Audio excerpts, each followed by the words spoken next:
Listo. Muy bien. ¿Qué tal, queridos amigos y espectadores? Bienvenidos al Día P. Yo soy Alessandra Mayanga y en esta oportunidad nos encontramos en una segunda edición de Reflexiones del Bicentenario, un nuevo espacio del Día P que tiene como objetivo dedicarnos un poco a la discusión de los principales temas que acontecen en cuanto a nuestros 200 años de independencia como país. El día de hoy nos acompaña Marcos García Dávila, quien es licenciado en Historia por la Universidad Nacional Mayor de San Marcos, tiene un diploma en Planificación y Gestión de Desarrollo Local por la misma Casa de Estudios, también posee estudios de doctorado en Historia de América Latina en el Colegio de México y es actual investigador del Instituto de Estudios Peruanos. Queremos resaltar también que sus principales investigaciones giran en torno a las políticas de educación universitaria, las desigualdades sociales en este ámbito, las políticas de investigación y obviamente el movimiento estudiantil. Muchas gracias por aceptar nuestra invitación, Marco. Bienvenido al programa. ¿Qué tal, Alessandra? ¿Cómo están? Hola al público del programa, de la plataforma y bueno, muchas gracias. Muchas gracias por la invitación para dialogar sobre este tema tan importante, ¿no? Mirar el Bicentenario, cómo nos encuentra a los peruanos, ¿no? Desde una mirada, en este caso, desde la historia y las ciencias sociales. Muchas gracias, Marco, de nuevo por aceptar nuestra invitación. Y bien, quiero empezar esta entrevista haciéndote una pregunta, ¿no? Como quisiera tu perspectiva como académico, como especialista en estos temas educativos, también con un especial énfasis o enfoque en la historia, quisiera que me cuentes cuál es tu opinión acerca de cómo llega la educación universitaria al Bicentenario, cómo llega también la universidad en sí misma como institución.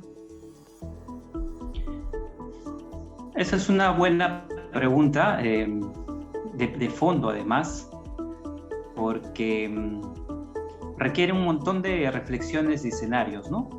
Porque a primera cuenta, digamos, como suele hacerse más bien en el debate político y no tanto en el académico, se diría que todo está mal, ¿no?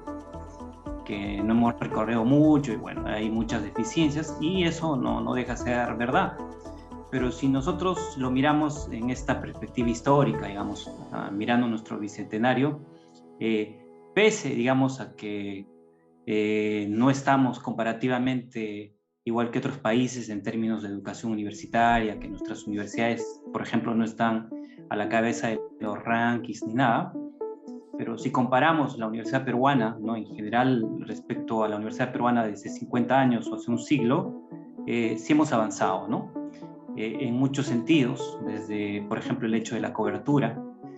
A lo largo del siglo XX, obviamente, la educación universitaria se ha ido expandiendo y de cierta forma también se ha ido democratizando, ¿no? O sea, cada vez más gente ha tenido la posibilidad de educarse en distintos estratos sociales, cosa que era imposible antes, ¿no?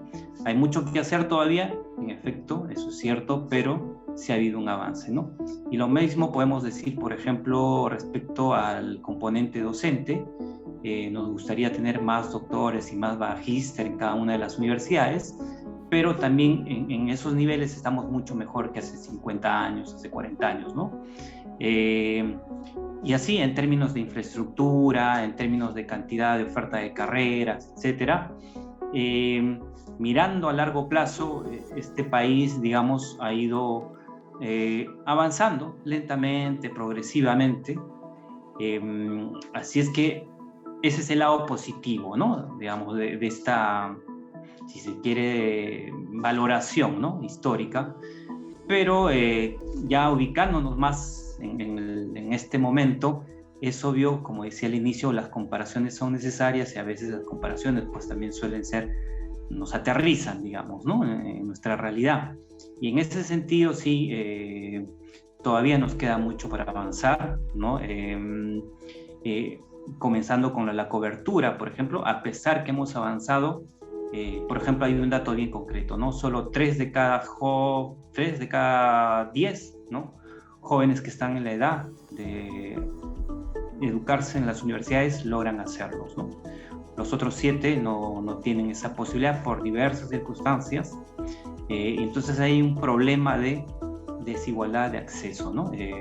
Y eso también tiene que ver no solo con problemas sociales, que son, ¿no?, problemas de empleo, familias disfuncionales, falta de oportunidades, etcétera, sino a cómo el Estado y las élites han reaccionado ante este problema y cómo el Estado y las élites conciben, ¿no?, la posibilidad de igualar oportunidades y fortalecer la educación universitaria, tanto en el acceso en el ámbito privado, digamos, que es lo que se ha priorizado en las últimas décadas, y en el público, ¿no?, que es lo que se ha descuidado, ¿no?, como parte, y con esta idea termino, como parte, y es inevitable decirlo, de un modelo, ¿no?,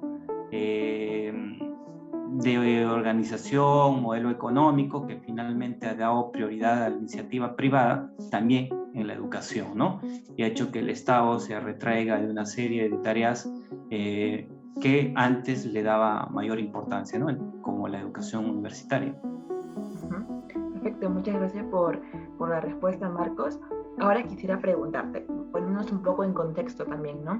Previamente han existido varias leyes universitarias que quizás no respondían necesariamente a mejoras de carácter técnico, sino también a corrientes de índole política internacional, ¿no? Por ejemplo, tenemos a la reforma universitaria que se realizó en 1969 durante el gobierno revolucionario de las Fuerzas Armadas, que tenía una mirada un poco más nacionalista y expansiva, mientras que la reforma de 1983 con el expresidente Belaúnde mostraba una inclinación a la iniciativa privada de la educación.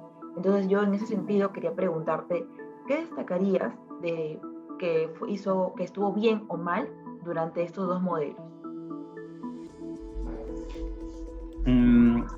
A ver, tendríamos que ubicarnos en la década del 60 para entender un poquito el proyecto del modelo de los militares, ¿no? Porque es que los militares decidieron reformar la universidad y es importante además porque a veces no...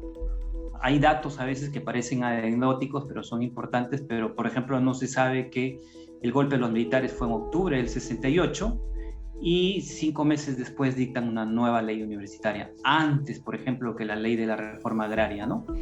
Algo veían los militares en el campo de la educación universitaria que les parecía importante hacer una reforma, empezando con una reforma de la ley, ¿no? Entonces se adelantaron a otras reformas y una de las primeras que hicieron fue la reforma de la universidad. Hay que entender que en los 60, desde fines de los 50, a Perú y América Latina llega con fuerza lo que se denomina las corrientes del desarrollismo, ¿no? Esta idea de, en principio, generar a partir del Estado una serie de reformas que permitan movilizar la economía, la sociedad, etcétera, para ponerlas en función de una serie de medidas que van a generar prosperidad, equidad, etcétera, ¿no? Era la idea de combinar en una ecuación la prosperidad económica con el bienestar social, ¿no? Así lo podríamos denominar el desarrollismo, y pasaba, entre otras cosas, por apuestas, por ejemplo, como la industrialización, ¿no? Cambiar un poco la matriz económica y apostar por la industrialización. Algunos países de América Latina ya lo habían hecho con anterioridad, y en el caso peruano esto arranca a fines de los 50 y en la década del 60. Los militares, ¿no?, se afincan bien en este contexto, en este escenario, y son quienes deciden que la universidad tiene que cumplir un papel importante en este proceso, ¿no?, en concreto en el proceso de industrialización. Y para eso había que hacer una serie de modificaciones en el modelo de la universidad, ¿ya? En primer lugar, tenía que estar mucho más vinculada y tenía que ser mucho más funcional, obviamente, al aparato productivo, ¿no? Este vínculo de la universidad con la economía. Es un viejo debate antiguo que vuelve una y otra vez, ¿no? Estos procesos de ir reajustando el propio desempeño de las universidades. Lamentablemente esto también tuvo un contenido de politización. No digo contenido político porque toda reforma del Estado tiene un contenido político inevitable, ¿no?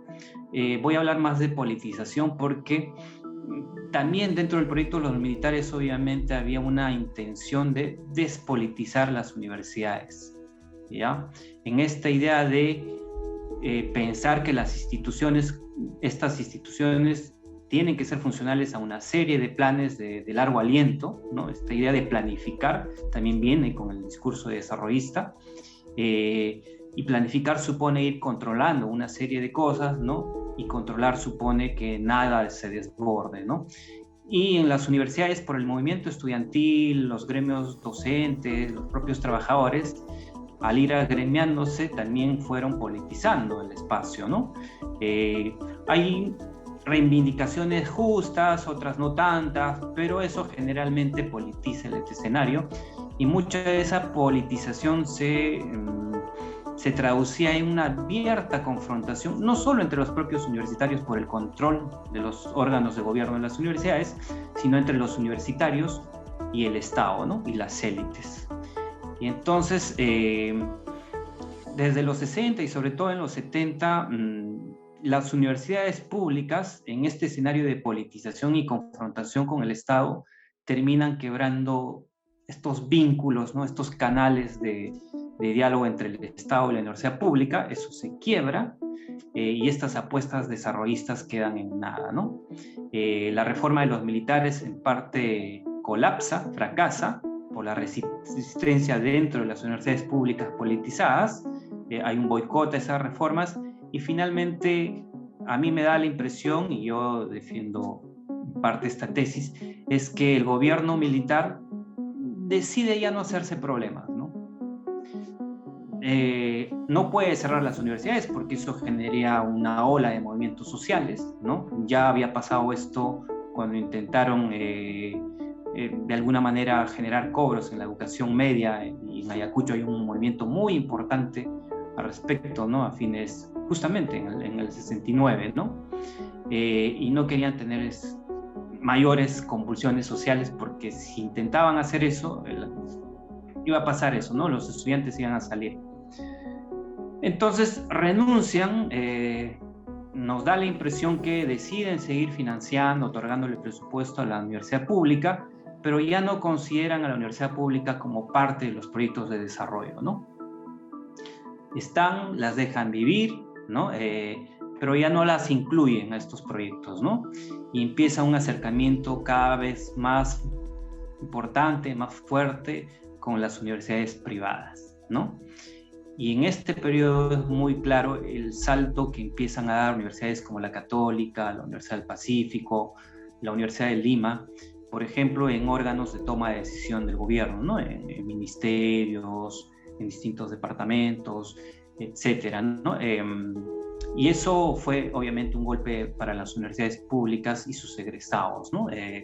A diferencia de otros países, ¿no? Como Argentina o Brasil, en el caso peruano, lamentablemente la universidad pública, esta confrontación entre el Estado y las élites y las universidades públicas, hizo que estas instituciones fueran arrinconadas de los proyectos de desarrollo, ¿no? Y ya con los 80, cuando estalla la guerra con Sendero, eso termina de estigmatizar a las universidades públicas, ¿no? Entonces hay una relación bien conflictiva, ¿no? Entre el Estado, que viene desde muy atrás, pero que en este periodo se materializa y termina de borrar del escenario la universidad pública, del escenario de los proyectos públicos estatales de desarrollo, ¿no?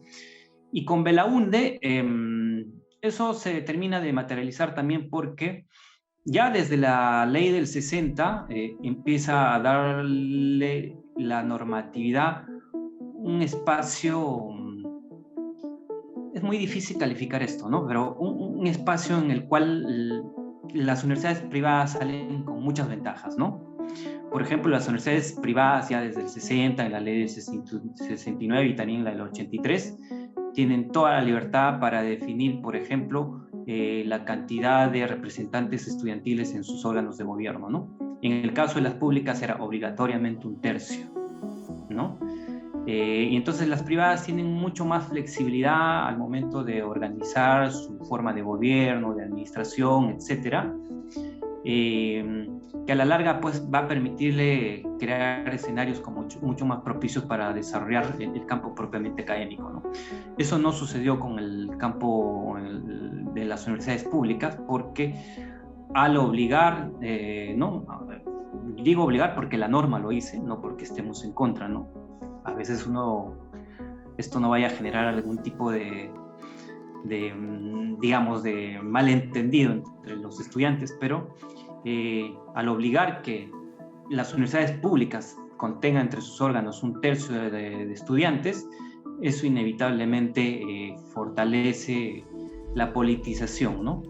Se entiende que los estudiantes tienen que participar activamente en la vida de su institución, pero también hay que entender, hay que saber que estos niveles de organización dieron paso a esto, ¿no? A la politización extrema, ¿no?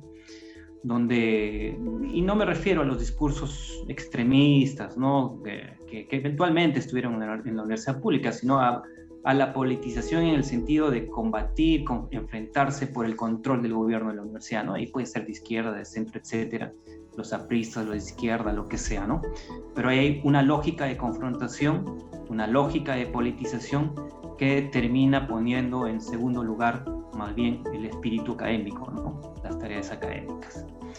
Y entonces en estas leyes se le da a las universidades privadas mayor flexibilidad, mayor libertad, y las públicas terminan encorsetadas en estas camisas de fuerzas, ¿no? Y esto, sumado a este abandono, este divorcio con los proyectos de desarrollo que venían desde las élites y el Estado, terminaron pues condenando en gran parte a las universidades públicas, ¿no? Y en parte el florecimiento, digamos, de algunas universidades privadas, ¿no? Bueno, yéndonos ahora un poco al contexto más actual, quería preguntarle qué diferencia a la reforma universitaria que se dio en el año 2014 de las demás reformas que han existido en el país, ¿no? ¿Cuál considera usted que son las mejoras que ha presentado esta reforma, o quizás algunos retrocesos? ¿Cómo impacta directamente esta en nuestro bicentenario? Creo que hay un punto muy importante, fundamental, que hay que reconocer en la ley del 2014, que tiene que ver precisamente con esto que te decía Alessandra, ¿no? Si en la década del 60 las élites y el Estado renuncian a seguir vinculándose, trabajando con las universidades públicas, y el Estado se desentiende de la universidad pública, con la ley del 2014 el Estado retorna, ¿no? Claro. El Estado retorna y decide que la universidad pública también es una entidad, una institución importante para los proyectos de desarrollo, y hay que promover, ¿no?, su mejora. Y el Estado nuevamente comienza a ocuparse de estas instituciones. No es casual, ¿no?, que dentro del Ministerio de Educación se cree una dirección de educación universitaria, hasta entonces no existía, y no es casual que se crea una entidad como la SUNEDU, ¿no? El Estado, ¿no?, recupera, ¿no?, esa tarea, esa voluntad, ¿no?, de regular, de mejorar, ¿no?, la capacidad de las instituciones universitarias, a las cuales había abandonado por varias décadas, ¿no?, y en particular las universidades públicas, ¿no? Entonces creo que eso es fundamental, ¿no? Eso marca, digamos, en términos históricos, esta ley la hace por eso muy importante, ¿no? Ahora, otros asuntos que ya tienen que ver, digamos, y que podríamos evaluar hasta qué punto además esta ley ha sido beneficiosa, ¿no?, reconociendo esto que ya te dije, ¿no?, o ha sido cuestionada o puede mejorarse, etcétera, ¿no? Varios puntos. Creo que la voluntad de poner el ojo en la calidad, ¿no?, del servicio ha sido también fundamental, porque esto ha permitido, y en el caso de las universidades privadas ha sido muy claro, ha permitido que el servicio pues no termine siendo una estafa, ¿no? En primer lugar, que no haya un costo social ahí, ¿no? Pero no ha venido de la mano, por ejemplo, de una serie de estrategias que permitan que las decenas de miles de estudiantes que han quedado como al margen al no obtener sus universidades de licenciamiento al aire, no han tenido mucho soporte, mucho apoyo, mucho acompañamiento para reubicarse, ¿no? Ahí hay un costo adicional, un costo social adicional que la norma no contempló bien y que el Estado ha sido muy lento en reaccionar, ¿no? Y ahí está embolsonado el descontento, ¿no? Se va a ir mejorando, ya se han tomado las previsiones, se está evaluando, se intenta hacer algo, pero todavía esto va muy lentamente, y la crisis política lo ha frenado más aún, este cambio de gobierno también, ¿no? En ese sentido, Marcos, quería preguntar, ¿cuáles serían para ti las mejoras que deberían aplicarse a esta reforma que tenemos actualmente? Una de ellas es que la norma contemple claramente qué va a pasar con estos estudiantes, ¿no? La norma también debería entender que hay una demanda por educación universitaria embalsamada, y que la educación privada como tal ya no la puede cubrir, y que la educación pública tendría que pensarse en una expansión ordenada, planificada, ¿no? Por ejemplo, esta idea de no solo aumentar las vacantes en las universidades públicas.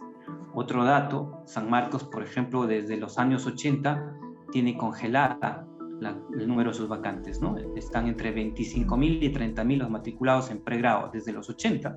Wow. ¿Y es posible aumentar estas vacantes?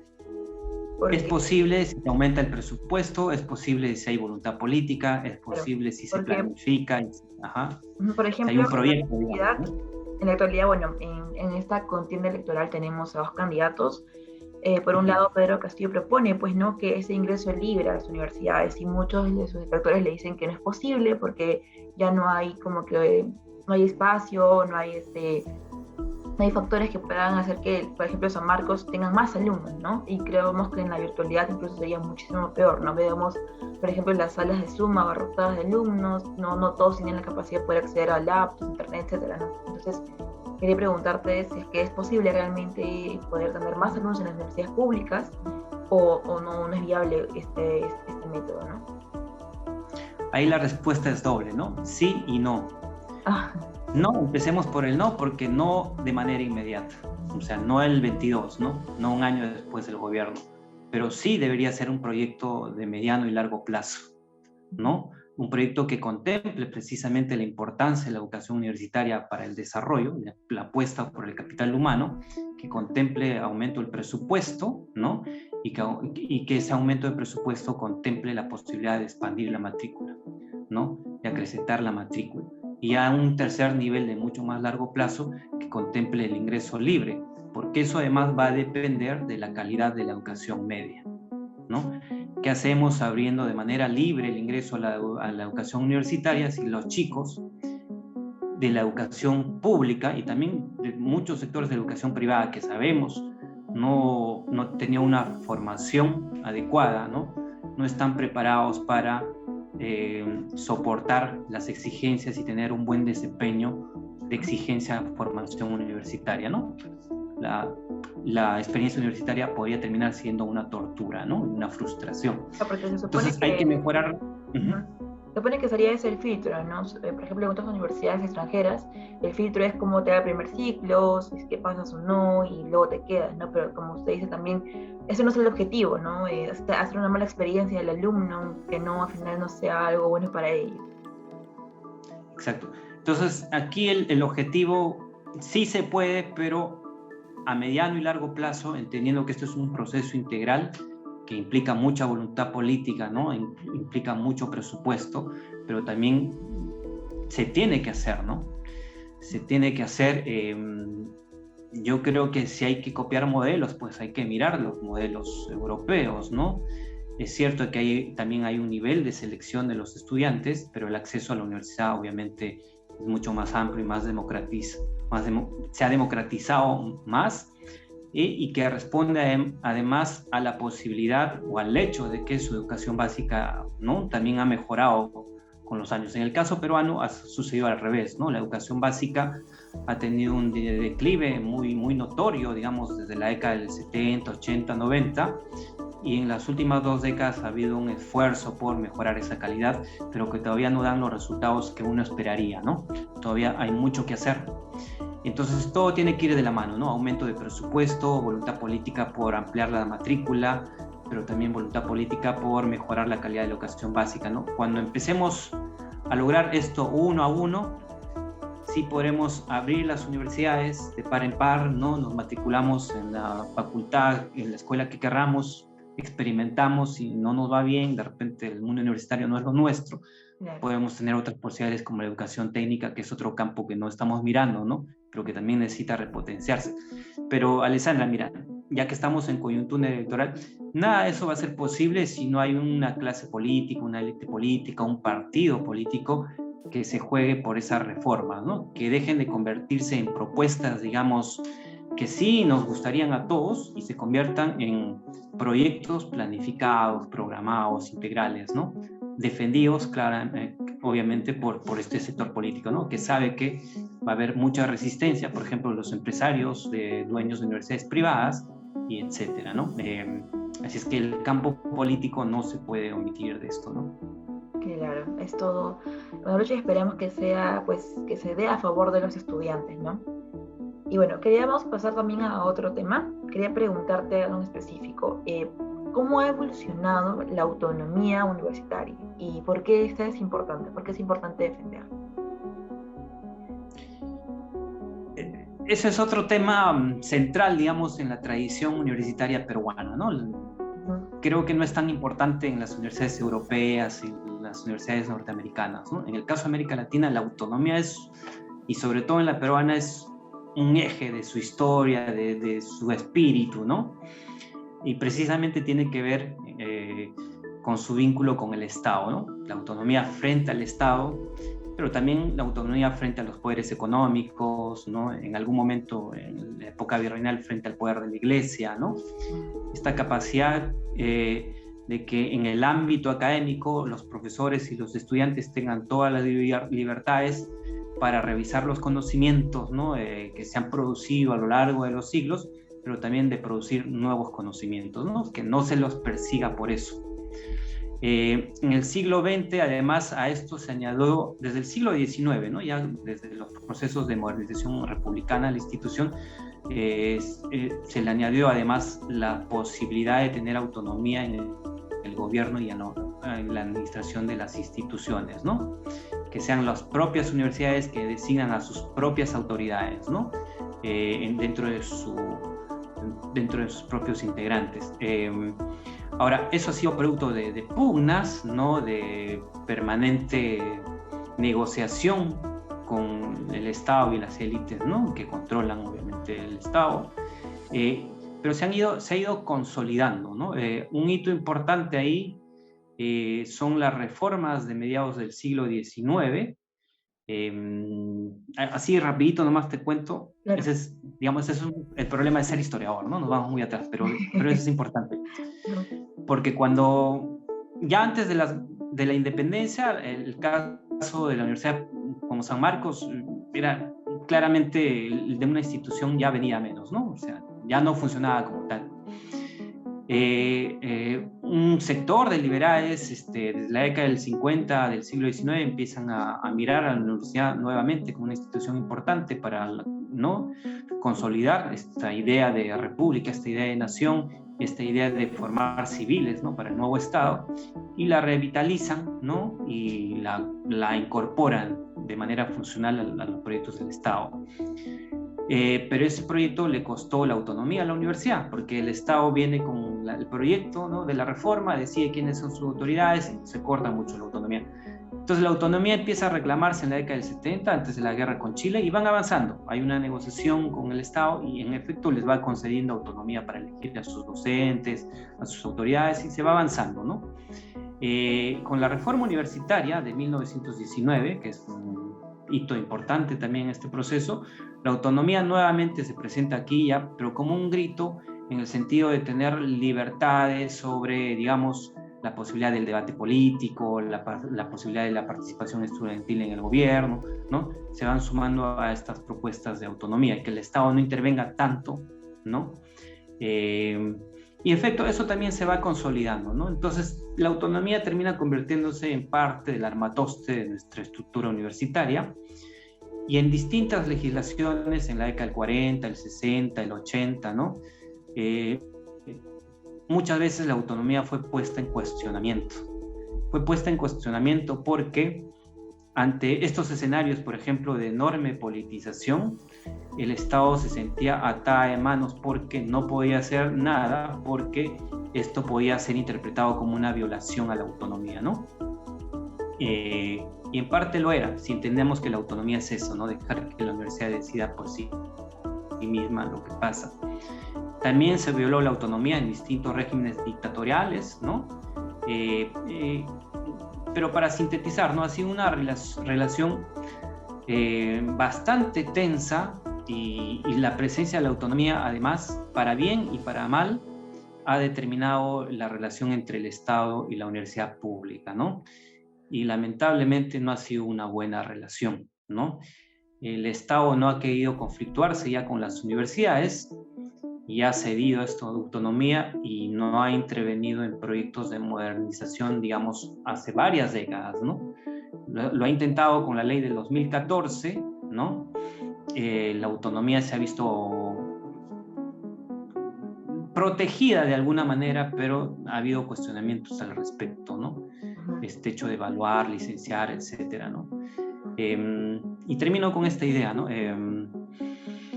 Hay mucho que reflexionar al respecto. La universidad tiene tareas importantes, pero no puede estar desligada de la dinámica de la sociedad y de la dinámica y las demandas del Estado.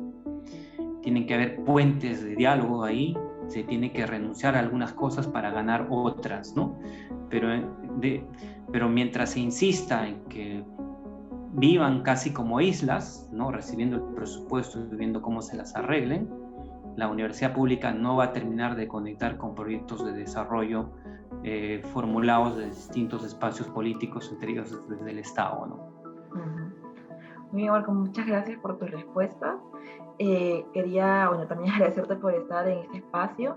Me gustaría que por favor culminemos la entrevista con algún mensaje, alguna reflexión final que quieras brindar en torno a esta temática, y que espero que pues a muchos de las personas que nos van a mirar nos ayude bastante a poder también reflexionar sobre este tema que es tan importante justo ahora que nos encontramos a los 200 años de nuestra independencia, ¿no?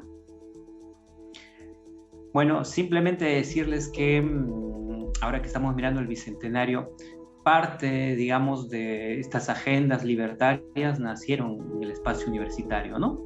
Ciertamente también era un espacio conservador, pero también nacieron ahí. Y ha sido en las universidades donde en distintos momentos de nuestra historia han florecido estos discursos de prosperidad y justicia social, ¿no? Han sido los universitarios como estudiantes, pero como profesores y como intelectuales, quienes se han involucrado de manera importante en procesos de cambio trascendental en distintas etapas, ¿no? Han tenido un protagonismo central en ese sentido. En liderazgos intelectuales, liderazgos políticos, a los cuales esperamos ahora se sumen pronto liderazgos científicos, además, ¿no? Creo que ese es un terreno que todavía la universidad no termina de desarrollar bien, ¿no? Hay muchas cosas por conversar, también tiene que ver con la propia tradición universitaria de este país, donde la investigación no ha sido un eje. Entonces, ahí tenemos mucho que reforzar. Y a quienes son ahora universitarios, estudiantes y docentes, pues hay que volver un poquito a mirar hacia atrás para recuperar ese espíritu universitario, ¿no? Ese espíritu crítico, pero ese espíritu también propositivo, ¿no? De vincularse con la sociedad, de vincularse también con el propio Estado, ¿no? Y tratar de ser las voces que construyan consensos y estas propuestas integrales de largo aliento, ¿no? Creo que esa es una tarea importante de la universidad y todos quienes hemos pasado por ahí, pues hasta cierto punto tenemos responsabilidad en eso. Así es que ese sería el mensaje y bueno, un abrazo, gracias por la invitación. Muy bien, muchas gracias Marcos, gracias por ser nuestro invitado en este espacio de reflexiones del Bicentenario. Y como lo decía, ¿no? Esperamos que tanto estudiantes, docentes y la sociedad civil en general pueda reflexionar más en torno a esta temática que es muy importante, vital, que diría yo, para nuestra sociedad, ¿no? Igualmente un abrazo y nos estaremos viendo ya en una próxima edición del programa.